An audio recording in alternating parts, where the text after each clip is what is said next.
જય માતાજી દર્શક મિત્રો, પુરુષ કિચનમાં આપનું સ્વાગત છે। આજે બનાવીશું આપણે ફરાળી ચેવડો। તો શ્રાવણ મહિનો ચાલુ થઈ ગયો છે, તો આ રીતથી તમે એકવાર ચોક્કસ ટ્રાય કરજો। ખૂબ જ સરસ ક્રિસ્પી બને છે। એને બનાવવા માટે મેં અહીંયા લાલ બટાકા લીધા છે, 3 મોટા બટાકા લીધા છે। અને બટાકા સારા છે કે નહીં એ કેવી રીતે ચેક કરીશું, તો એના માટે આપણે થોડુંક નખથી ઉપરની છાલ આવે છે એ ઉખેડવાની છે। અને ઇઝીલી ઉખડી જશે ને, થોડું ભેજવાળું થઈ જશે, તમે જોઈ શકો છો। અને બટાકો દબાવશો ને તો એકદમ કઠણ હશે, તો એવો બટાકો આપણે પસંદ કરવાનો છે। અને ઉપરની છાલ આપણે કાઢી લેવાની છે।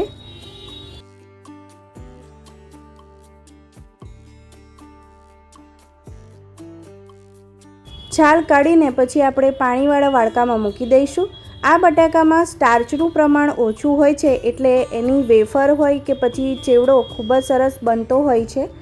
હવે આપણે એની સ્લાઇસ કરી લેવાની છે। તમે જોઈ શકો છો કે આ રીતે આપણે જેમ બટાકાના ભજીયા બનાવતા હોય છે એ વખતે સ્લાઇડ કરીએ છીએ ને, એનાથી જાડી કરવાની છે, કારણ કે આપણે અહીંયા ચેવડો બનાવવાનો છે એટલા માટે। તો આ રીતનાની જાડી એની રાખવાની છે, બહુ જાડી પણ નહીં અને બહુ પાતળી પણ નહીં।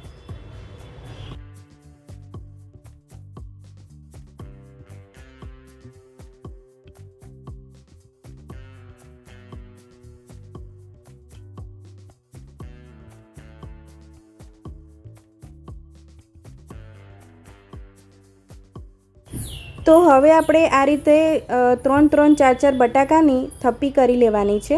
અને આ જ રીતે બધા 3 બટાકાને આ રીતે સ્લાઇસ કરીને 3-3ની આવી રીતે થપ્પી કરી લેવાની છે।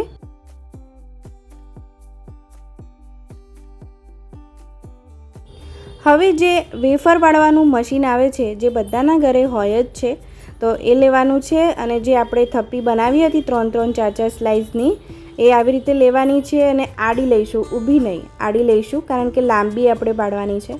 તો આ જ રીતે તમે જોઈ શકો છો। અને ખૂબ જ ધ્યાનથી ફીટ પકડીશું અને ધ્યાનથી કરીશું, ધીમે રહીને।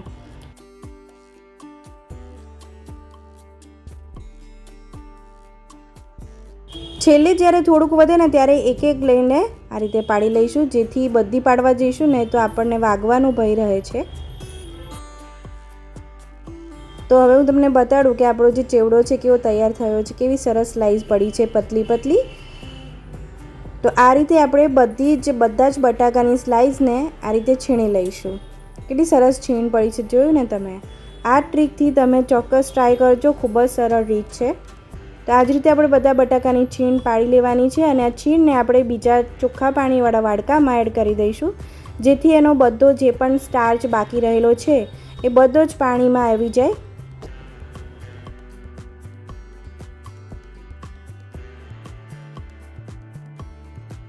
હવે 2 વખત જ આપણે આ ટ્રીક કરવાની છે, તો બીજા ચોખ્ખા પાણીમાં હવે કાઢી લઈશું। અને હવે આ જે પાણી છે તમે જોઈ શકો છો કે જે સ્ટાર્ચવાળું પાણી કેટલું છે, અને હવે જે આપણે નાખી છે છીણ, એનું પાણી કેટલું ચોખ્ખું છે। હવે એક રૂમાલ લેવાનો છે, રૂમાલ અથવા તો નેપકિન, એની અંદર આપણે આપણી બધી જ છીણ અંદર ઉપર કરી દઈશું, જેથી આપણે ડ્રાય કરીશું। ડ્રાય બહુ નથી કરવાની, 10 થી 15 મિનિટ પંખા નીચે આપણે આ ટુવાલને મૂકી દઈશું। ત્યાં સુધી આપણે ચેવડાનો મસાલો તૈયાર કરી લઈએ।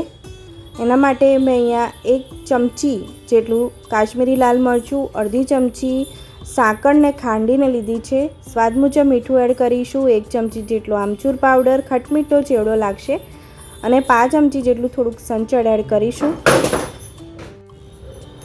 બધું મિક્સ કરી લઈશું અને તમે જોઈ શકો છો કે મસાલો આપણો તૈયાર થઈ ગયો છે, એને બાજુ પર મૂકીશું।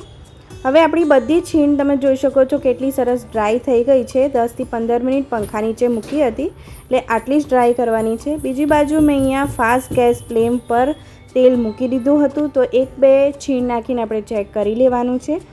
અને એક જ બેચમાં તમે ઘણી બધી ચેવડો બનાવી શકો છો। તળતી વખતે ધ્યાન એ રાખવાનું છે કે જ્યારે આપણે ગેસ ફ્લેમ હાઈ હોય તો એ વખતે પહેલી વખત આપણે છીણ નાખીએ ને તો બધું તેલ બબલ્સ કરીને છેક ઉપર આવશે। એટલે જ્યારે કઢાઈમાં તમે તેલ લો ને તો અડધી કઢાઈ જ લેવાનું છે। અને જ્યારે બબલ્સ ઉપર આવી જાય પછી જ્યારે નીચે થોડા બેસે પછી ફરી બીજી છીણ નાખવાની છે. આ રીતે નાખીશું જેથી આપણું જે તેલ છે બબલ્સથી બહાર ના નીકળી જાય. તમે જોઈ શકો છો કે આપણી છીણ કેટલી સરસ ક્રિસ્પી થઈ ગઈ છે. તો 3 મિનિટ પછી આપણી છીણ આ રીતે તૈયાર થઈ જશે અને હવે આપણે કાઢી લેવાની છે.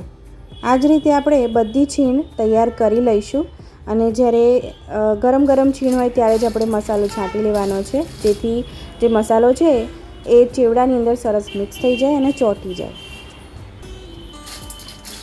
તો દર્શક મિત્રો, તમે મારો વિડીયો કયા શહેરમાંથી જુઓ છો અને કયા દેશમાંથી જુઓ છો મને કમેન્ટમાં ચોક્કસ જણાવજો અને તમે શ્રાવણ મહિનો કર્યો છે કે નહીં એ પણ ચોક્કસ જણાવજો. તો તમે જોયું ને જો કેવું એકદમ બબલ્સ ઉપર આવી ગયા, એટલે આપણે ધીમે ધીમે કરીને થોડી થોડી કરીને છીણ એડ કરીશું. જો તમને મારો વિડીયો ગમ્યો હોય તો લાઈક, શેર અને સબસ્ક્રાઈબ ચોક્કસ કરજો.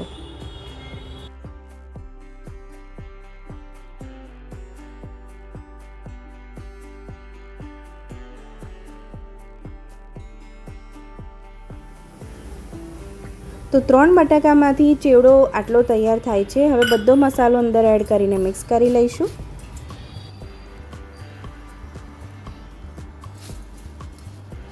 જો તમે અવાજ સાંભળો છો ને કેટલી સરસ ક્રિસ્પી બની છે. ઇન્સ્ટન્ટ ચેવડો તૈયાર થઈ ગયો છે. હવે આપણે થોડા સિંગદાણા પણ લેવાના છે. તો સિંગદાણા લઈશું, લગભગ 2 થી 3 ટેબલસ્પૂન જેટલા સિંગદાણાને પણ આપણે ભેગા તળી લેવાના છે.